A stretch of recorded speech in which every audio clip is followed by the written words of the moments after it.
talked about judging the book by its cover, but I've also judged the book by one particular part of the book. Now, yeah, I'm a doctoral candidate at the University of Iowa, and I do teach a class.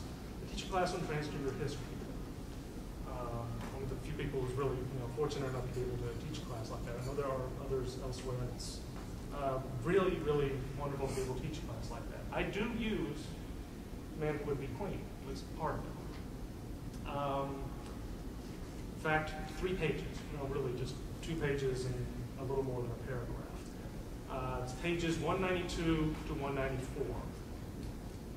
And it's a test that he came up with.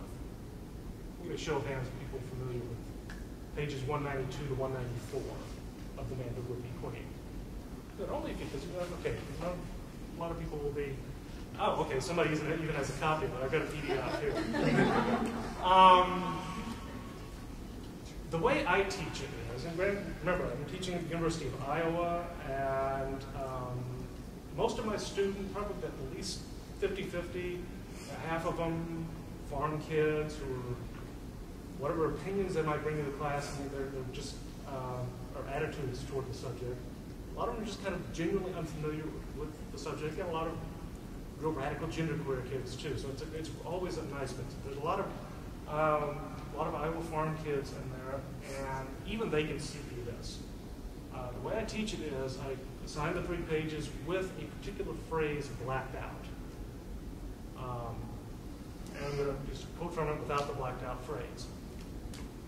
I've devised a set of rules that should work even for the novice. And this test is, what exactly the title of it? Autogynephilic and homosexual transsexuals. How to tell them apart. Okay. I have devised a set of rules that should work even for the novice. Start at 0. And there's 6 questions, each with a +1 or -1. Ask each question. If the answer is yes, add the number +1 or -1 next to the question. If the sum gets to +3, stop. The transsexual you're talking about is autogynephilic. If the sum gets to -3, she is homosexual. The thing that people notice, most people notice immediately, is the +1 questions come first, so it's front-loaded.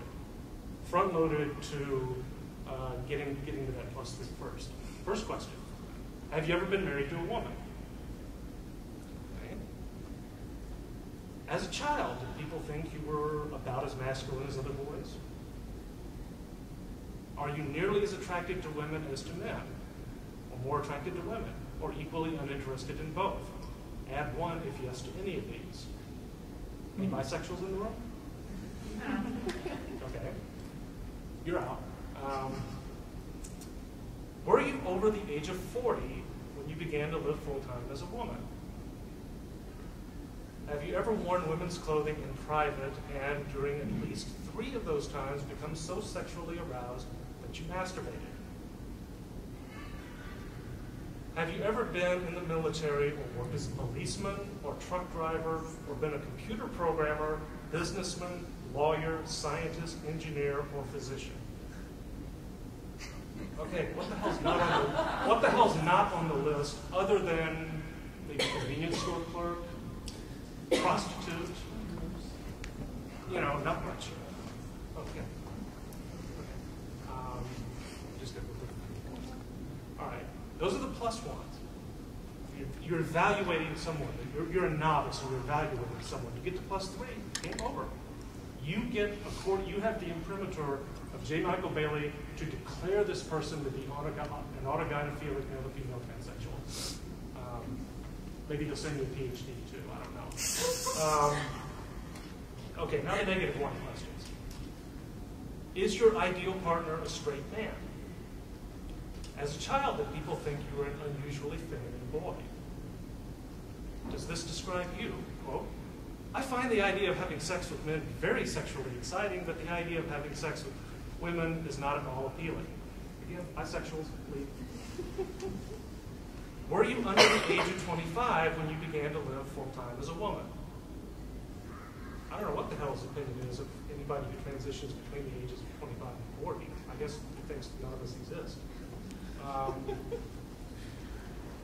Do you like to look at pictures of really muscular men with their shirts off? No comment. None needed. Have you ever worked as a hairstylist, beautician, female impersonator, lingerie model, or prostitute? I'm a lawyer. Does that count as prostitute? Some people would say so. Yeah, so I guess they cancel out. Finally, and there's a bonus question. Finally, if the person has been on hormones for at least 6 months, ask yourself this question. If you didn't already know that this person was a transsexual, would you still have suspected that she was not a natural born woman? +1 if your answer is yes, -1 if your answer is no. Okay, and the blacked out portion that I don't give them until after we talk about this, is a little parenthetical where he says that he hasn't really tried this test out yet. Given we're running all the time, I'll just say a little bit of what I have in the paper. Okay, yeah, my kids, in my classes, undergraduates, some people come in familiar with transsexualism, some absolutely none at all. Some with a really bad attitude, some leave with a bad attitude, but a lot of people just kind of aren't, get a little bit of information and kind of look at things a little bit differently. They can all smell. They can all smell. And that's all you really need to do.